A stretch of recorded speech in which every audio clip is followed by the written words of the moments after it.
O Dietrich Bonhoeffer, ele faz a seguinte pergunta: a quem devemos confessar os nossos pecados? Aí ele diz, bom, a qualquer irmão. Mas aí vem a pergunta, a qualquer irmão? Mas será que não vai ter alguns irmãos que estarão muito acima da sua conduta e não saberão entender alguns pecados?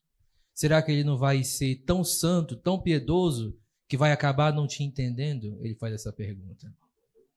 E aí ele diz assim, então, pois, que tipo de irmão devemos confessar os nossos pecados? Aí ele diz, aqueles que tiveram a experiência da cruz, que viram seus próprios pecados na sua pior impiedade e receberam da graça, da fonte da graça. Então, a ideia de a quem devemos confessar os nossos pecados é irmãos que tiveram a experiência da cruz. E a gente só vai saber que tipo de irmão é esse se tivermos comunhão e contato. É no contato que vamos aprender se aquele irmão teve uma experiência com a cruz. E, portanto, está apto para ouvir a minha confissão. Tá bom? Muito bom. Segundo ponto. Alguns pecados, algumas falhas, elas exigirão você ter um pouquinho mais de discernimento e talvez levar para os seus líderes. E além de um irmão. Por quê?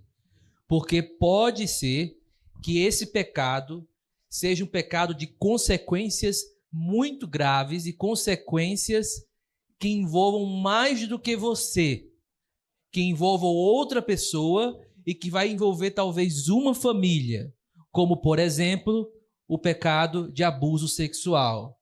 O pecado de abuso sexual não é só chegar para um irmão e dizer, olha, eu pequei e tudo mais e tal, estou arrependido, beleza, é ok, vai, avança, agora você está perdoado. Não é só isso.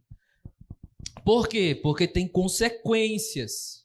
E as consequências, elas precisam ser abraçadas. Uma vez, uma pessoa chegou para mim na época que eu pastoreava e confessou os pecados, era um pecado de abuso sexual, e disse assim, e aí, pastor, agora já está tudo bem, né? Eu disse assim, não.